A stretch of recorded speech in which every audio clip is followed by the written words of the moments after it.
I'm just so sad.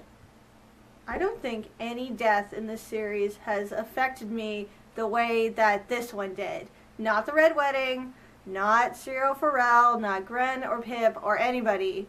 And I will tell you why. Hey everybody, I'm Jessie the Lookout, and today we are talking about Game of Thrones, Season 5, Episode 4, The Sons of the Harpy. I talk about the books, I talk about the show, and everything in between. So if you don't want anything in the series up to this point spoiled for you, turn back now! Also, disclaimer, I've got a couple canker sores, so if I sound weird, or if I slurp, I will try to edit it out, but I'm just letting you guys know, because I know that slurpy, spitty sounds make people uncomfortable, and I love you, and I would never want to make you uncomfortable. Last disclaimer, I swear a lot in my videos, so if that makes you uncomfortable, I think your mom has dinner waiting for you on the table. In this series, I like to compare the books to the show, but only for thematic purposes and only for funsies. Never for accuracy of events. Because if this episode did anything, it is to remind us that the show and the books are two completely different beasts now.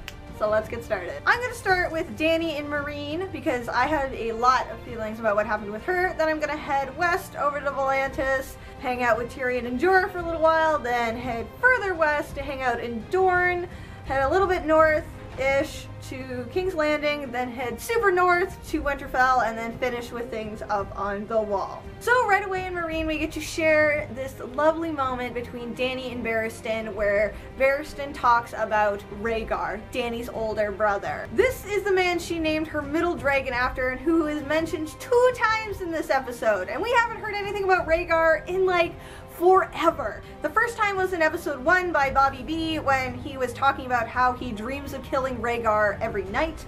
Another time was by Jorah when he was telling Dany how cool he was, and then another time was by Barristan himself whenever Dany was considering buying the Unsullied or not. And Barristan's point was that Rhaegar was such an honorable dude that he didn't need to buy people to follow him. But then Jorah brings up the point that like Rhaegar died, so like that didn't work out for him either. I mean, so all we've gotten is some offhanded mentions and then suddenly 2 whole conversations about him in this episode. Shit is getting so real, guys. Barristan mentions that Rhaegar liked to sing. Sing and play the harp, right, Barristan? He liked to play the harp, too. Right, Barristan? Of course, there's no mention of the harp, but in the books, Rhaegar is mentioned with his harp, like, all the time. But, you know, there's a theory that he left that harp in the crypts of Winterfell. I'll leave reading for you guys down below. I mean, like, spoiler warning, you might get some spoilers for some stuff, for some theories or whatever, but I'll leave some reading for you down below if you want to learn about that. But since we've already had a crypt scene in this episode and there was no mention of the harp, I have a feeling they're just gonna skip over that, or they don't know about it, or whatever. Immediately after this, we get some immersion-breaking shit. The Unsullied are led into a trap set by the Sons of the Harpy, and they show that they are as competent against street rats as fruit is in a blender. Forget that they're the most trained and disciplined fighters in the world. Abandon formation! Forget your shields! You know nothing! Grey Worm? Oh man, not you too, Grey Worm! Don't tell me they failed because they were in close quarters or because they were outnumbered or whatever. This is what they were trained to do.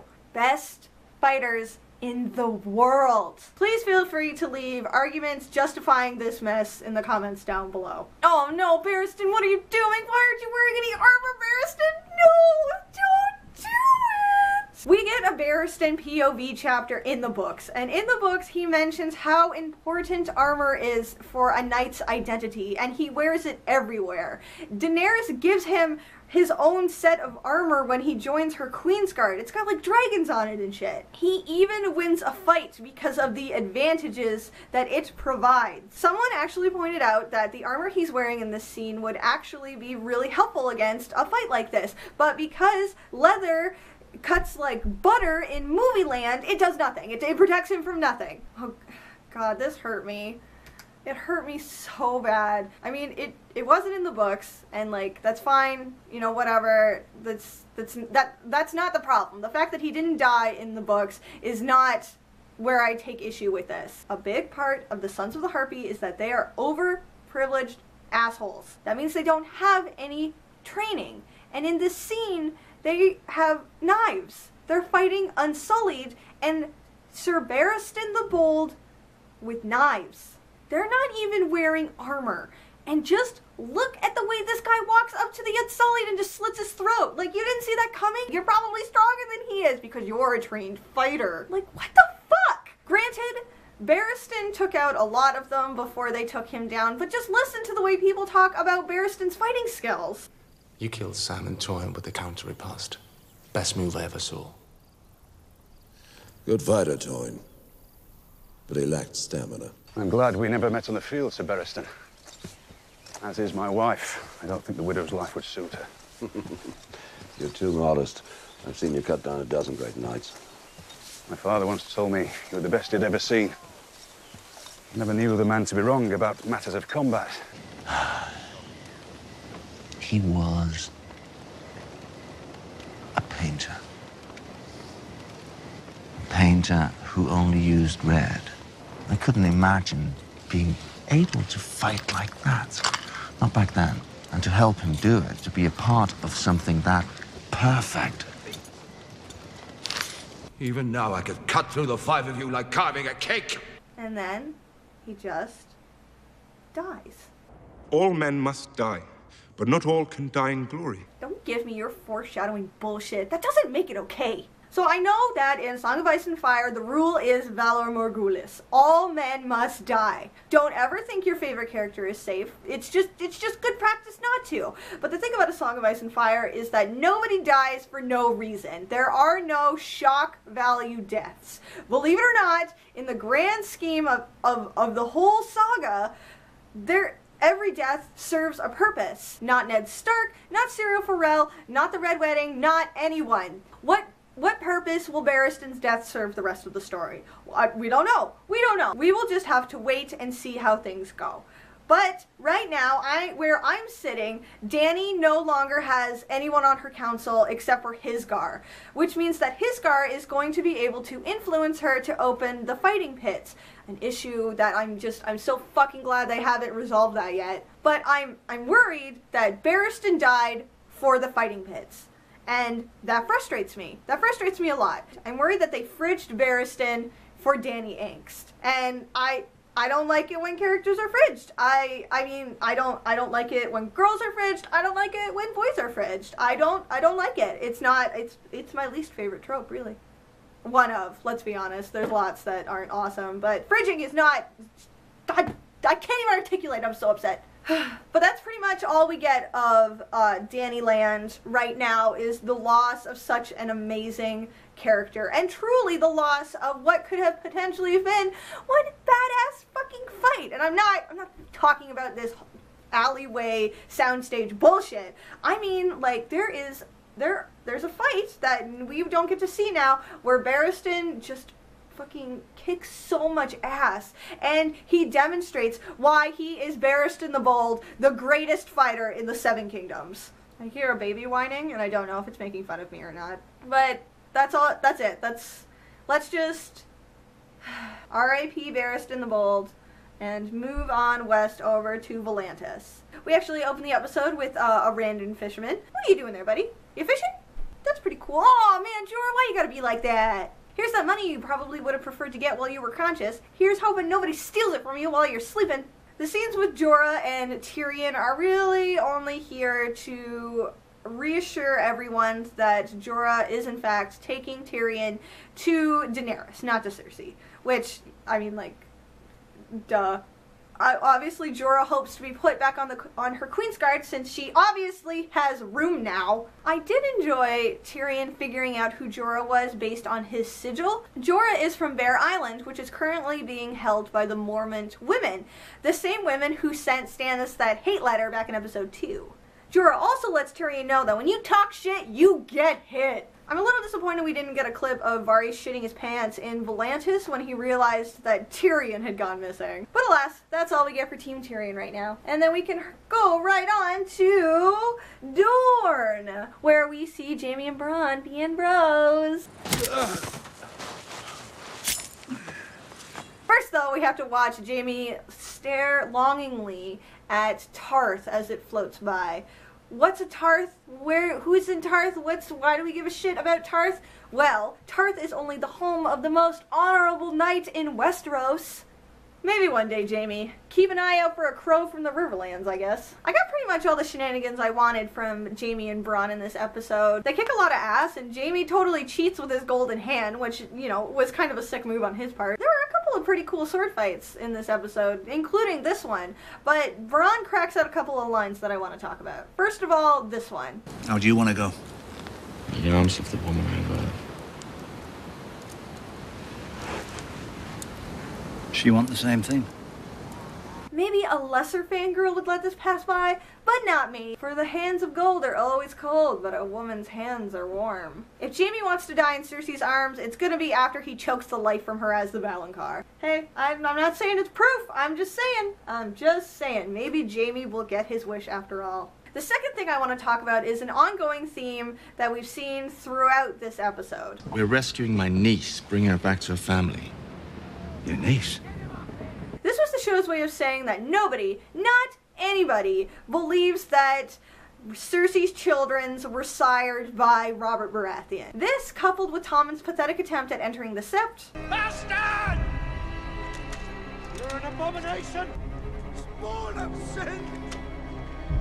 Filthy bastard! as well as this sick line from the High Sparrow, all sinners are equal before the gods, are all proof that everybody knows what Jaime and Cersei have done, and they're not happy about it. They're being ruled by a false king. Kings are supposed to be the closest thing that humans have to God, and when the line of succession is out of whack, that means the whole kingdom and the whole realm are out of balance. Oh, I guess before we talk about King's Landing, we should probably mention the Sand Snakes. Vengeance, trailer shot, vengeance, forced to abandon my mother as a child by my father, spears, death, vengeance. What happened to you, Ilaria? I guess they do hurt little girls in Dorne. I guess when they showed us how much they were able to develop Oberyn in the last season, I thought they'd be able to do the same thing for the Sand Snakes. But, wishful thinking, I guess. Over in King's Landing, we get to experience another edition of Cersei's Small Council. Of course, get to stay here just long enough to find out how useless Mace is as Master of Coin. He's worked out all the math and shit, but he's just so goofy and silly that, like, nobody takes him seriously. Not shockingly, the Crown is still super broke, so he agrees to go to the Iron Bank to try and negotiate with them about alleviating some of the Crown's debts. This is so Cersei can get another Tyrell out of her hair, but also so the Faith Militant can arrest his son for being gay later. This leaves Qyburn, Pycelle, and Cersei as the only attending members of the Small Council. And of course, according to Cersei, that Small Council isn't small enough. So I'm imagining we're not going to be seeing Pycelle for much longer. I still don't understand why Marjorie doesn't want to be on the Small Council, especially since her father is now on his way to Braavos with Meryn Trant. Wait, Meryn Trant is going to be in Braavos? Cersei, Walder Frey, the Mountain, Meryn Trant. Right after that, Cersei and the High Sparrow have a meeting of their own. They agree that the High Sparrow will work with Cersei to help calm the chaos that has happened in King's Landing since the end of the last war. To do this, she allows him to reinstate the Faith Militant. In the book, she does this so the church will alleviate a ton of the debt on the Crown, and then she immediately pats herself on the back for being such a good deal maker, when in reality, she has given the Faith an army. So the takeaway from the conversation is that the Faith Militant are now going to be seeking out sinners wherever they are. And in Cersei's opinion, the higher and more public the face, the better. But of course, like, a big fact about Cersei is the fact that she's been having sex with her brother since they were teenagers. If you will all with me remember that god-awful scene between Jaime and Cersei back in the last season, shortly after Joffrey's death. I'm going to talk about how this scene was portrayed in the books, because in the show, it was gross. It was gross, I didn't like it. Ew. In the books, it's pretty consensual. You can argue that Jaime would have continued having sex with her even after her initial hesitation and after she initially said no,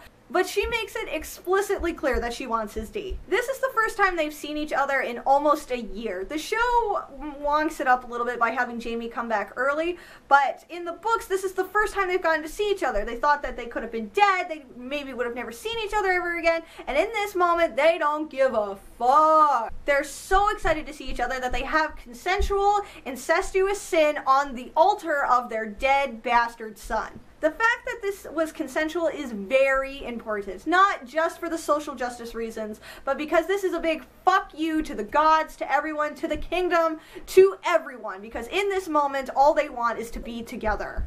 It's practically a checklist of things that the faith really frowns on. Incest, bastards, sex out of wedlock, illegitimate king, disrespecting dead people. Because if you remember, the faith have like these silent sisters, they like prepare dead people, so like dead people is also a kind of a big part of the faith. So when everyone from the High Sparrow to the people on the street say that they're going to punish all sinners equally, well, I don't know how it's going to turn out for Cersei. Exactly. Well, I do, but you know, I'm not going to tell you. You gotta watch the show! The scenes that follow with the faith militants are pretty comical to me. I mean, like, you know these black cloak guys just, like, going around fucking shit up for people? Like, do you really think that during a depressed era, like, people aren't gonna rebel against the fact that you're taking their alcohol and you're closing down their brothels? I mean, for the second time this season, we get to hear Oliver cry out. This is Lord Peter Baelish's establishment. Great, buddy. Pretty sure nobody cares. Maybe Peter should have upped the security after that baby slaughter back in season 1. Also, like, are they going around to, like, all the brothels and punishing people for having sex, or just the big name ones? Because I feel like King's Landing would riot if people tried to take away their alcohol and their brothels. Oh, look, a tiny little R'hllor reference. Also, somebody on the Game of Thrones subreddit was kind enough to help me and point out that the goat statue might be the black goat of Qohor. The other ones, though, I'm not too sure. Somebody said that the yellow ones might be made of weirwood, and like these ones kind of look like bears to me, but for the most part, like I don't really know who anyone is in this one, and which is really disappointing because they did such a good job of referencing gods with Arya in the House of Black and White. Like, it would have been cool if they had been able to carry it through to this little quick shot. But I mean, I don't know, maybe I just don't know who these are. They're making references that I don't know. I mean, like, if you guys know, like, go ahead and comment down below, because I'm genuinely curious. And just when things were getting weird, something really unexpected happens, and Loras is taken prisoner by the Faith Militant. Fucking shit, Lancel, the forehead thing, that's like a new level of crazy intense. Lancel went from being like a fuckboy to being like a fucking agent of justice. Like, ugh. So weird. Really, like, I'm uncomfortable, but like in a good way. Like, not in like a rape house kind of way. Looking at you, season 4. But in like in a way that I'm excited to see how the Sparrows are gonna carry through the rest of the season. Naturally, Marjorie is super pissed about her brother being arrested, so she demands that Tommen do something about it instead of, oh, I don't know, doing something herself about it. Oh my god, Marjorie, you're the fucking queen! You do something about it! You are literally the most powerful woman in Westeros right now! You go to the fucking Sept and tell him to release your brother! You have that fucking power! Wait, you're not actually queen in the books and nobody knows what to do with you quite yet? Damn. Fucking super. This does result in Tommen being extremely awkward, which admittedly is sad and funny. Funny because he's trying so hard and nobody taught him how to do anything, but like he's putting in the effort. And then sad because he's just so pathetic. I didn't do it, says Cersei. I don't know what you want to do about it. Tell me what your bitch wife wants me to do. Go ahead. Fucking tell me. The last thing we see of Marjorie and Tommen before moving on to snowier pastures is this excellent line. I have to send word to grandmother. Finally, a Tyrell who knows how to play the fucking game. I mean, admittedly, I'm sure the show is doing the best they can with Marjorie. I don't know, it's just frustrating, and I just want everybody to kick ass all the time and then live happily ever after, and then for all the Starks to be reunited and be best friends and go on road trips together or something. Like, is that so much to ask? If I sound overly harsh about this episode, it's because I wrote this script immediately after writing it, and my feelings are hurt about Barristan. They're gonna be hurt for a really long time, so that's just coming across. Just means I care, right? Does that mean we're not gonna do it later, Margie? Okay, we need to go to Winterfell, like, right fucking now, because there is an R+L = J reference in this scene. Oh my god! It's happening. It's happening! For those of you not in the know, I'm gonna go ahead and direct you towards the description box where you can read to your heart's content about the most popular theory in the Song of Ice and Fire fandom. Because if you want to know what they're talking about and what they are hinting at very heavily in this crypt scene, then like you got some reading to do. One of the things I enjoyed about the scene was the feather that Sansa picked up. That feather, we originally saw it in season 1, episode 1, when Bobby B puts it on Lyanna's statue. What they don't say in the show is that during their romance, Robert would travel the 7 kingdoms and he would pick feathers from exotic birds to bring back to her. So when he visits her in the crypt, he brings her a feather. Made myself sad again. Peter also tries to reassure the audience by letting everybody know that Sansa is a player now. She'll be able to manipulate the Boltons all by herself, even though we have seen her do that exactly 0 times this season. It's weird to me that she trusts Peter as much as she does. Maybe she thinks that she can manipulate him, and maybe she's doing an okay job at it. Did she learn nothing in her time at King's Landing? Like, you don't trust anyone, even the people you want to trust.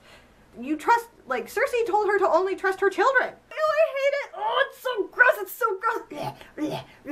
As if they went with Wardeness of the North and not Queen of the North. Sansa Stark, Queen of the North. It was right fucking there, and you didn't even take it. Duh, off we go to North of the Wall. North of the Wall, Stannis, Melisandre, and Selyse all high-five about R'hllor and marching on Winterfell. Melly reminds everybody that Shireen is a fucking princess, so y'all better back off. That includes you, Mom. I think one of my favorite scenes of this episode was when we had this really touching moment between Stannis and Shireen. In the books, Stannis is as hard as iron. He never smiles, and his teeth are worn from grinding them. We don't get any kind of scene like this, but I gotta say, I love it. I mean, look how happy her daddy makes her. Pretty typical Stannis fare, though, to like attempt to get your daughter a nice thing and then almost kill her and everyone in your castle. Nothing ever goes right for Stannis. He needs to get new house words. Like, I'll wait here all fucking day if I have to. Onions are pretty great once you've eaten book leather. Not even 10-year-old girls will side with me. So this is what it must feel like to be appreciated. Elsewhere in the castle, Jon gets to participate in everybody's favorite part of being in charge. Paperwork. Though things get much more interesting once Melisandre shows up. God damn it, woman, this boy wasn't willing to bend the knee for Winterfell. What makes you think your ginger minge is gonna change his mind? Classic Game of Thrones. I cannot tell you of the relief that I felt when they did not sleep together. I mean, like, ship it if you want. I'm not gonna judge. You shipper's gonna ship. I know that. But I mean, Jon's super serious about his vows, and he's like just starting to get over Ygritte, and really Ygritte was the only exception to that. In the books, the only reason that he really sleeps with her is to prove that he's a wildling now, to kind of convince the wildlings, like, no, I'm not a crow. I totally love sleeping with girls. This is, of course, a lie, because he's always a crow in his heart, and he does eventually end up falling in love with Ygritte. But if he had slept with Mel, then I probably would have just been weirded out and disappointed. Like, why does she always get paired up with, like, all the crack pairings, like the Gendry scene, and then the scene with Selyse, and now she gets paired up with Jon, like, but I mean, like, I'm not slut shaming. I mean, she can go ahead and attempt to sleep with as many bastards as she wants, you know, that's up to her. Before she goes, Melisandre drops this line. You know nothing, Jon Snow. And that's the whole episode. A lot of stuff happened, but at the same time it feels like not a lot of stuff happened. I feel like we got to visit a lot of characters, but there were a couple of lengthy action scenes, I guess. And that Tyrion monologue went on for like 5 minutes, and there was really no point to it, I guess. Oh god, and there was that clumsy Obara exposition, like, hey, Obara, you want to come, like, kill little girls with us? And she's like, oh, allow me to tell you my history. And everybody's like, oh, we know. Like, we know who you are. You've told the story. You don't need to tell the story every time we ask you to make a fucking decision. Still no update on the wildlings. Maybe next episode more Arya? I doubt it. But Meryn fucking Trant is gonna be in Bravo, so I wanna see that happen. We got Sansa again. Now, guys, don't break the streak. Sansa next episode too. And then Sansa every episode. Give it to me, I know you can. We'll definitely be getting an update on the Barristan situation. And maybe dragons? More dragons! I think we're gonna see Peter arrive back in King's Landing, and I think we're gonna get more development with the High Septon and the Sparrows and the whole Laura situation, because you know that's just not going to go away. Fingers crossed we get to hear what Olenna has to say about her colossal fuck-up of a son. God damn it, Mace. We'll probably get more Sand Snakes, maybe Sand Snakes meeting up with Jaime and Bronn, but if we don't get them, then I think we're going to get more Pod and Brienne. But not both, because we have only enough room for one night in these episodes. Despite how critical I may have been on some of the scenes, I did enjoy this episode overall, I'd say. Almost none of it happened in the books. Really, the only scene that was even close to being in the books was the conversation that Cersei has with the High Sparrow. Maybe the Sand Snakes like a little bit, like we do get Obara's backstory in the books, but like their random clubhouse in the desert, not so much. But I mean, like, that's fine. Like I've said before, we're not here to compare books to the show for accuracy of events. We are doing it for fun only. Only for fun. Because, you know, when you compare movies and TV shows to their original source material, like, you're just gonna have a bad time. And that's it for this week's Game of Thrones. I want to give a big shout out to all my new subscribers. Thanks for joining me, guys. And I want to give a super special hello to the Game of Thrones subreddit. You guys, oh, you guys are so much fun. I love talking to you guys about what happens after the episode, even though you are mostly sweet summer children. If you're interested in seeing more of my stuff, you can check out my previous rewinds, or you can check out my channel, where I also do comic reviews, outfits, sometimes I open boxes, all kinds of fun stuff. You should go check it out. And if you're interested in following me on social media, I have Twitter, Tumblr, Instagram, and LO. TCAF is this weekend. I'm hoping to be able to do a travel vlog, and then hopefully, fingers crossed, a haul review video for all the stuff I'm gonna pick up. But whenever I do these rewind videos, I barely have any time to hang out with people during the week, so like no promises on when that's coming out. Thanks again for giving me your attention, guys. I really appreciate it. And as we say in my hometown, Valor Morgulis.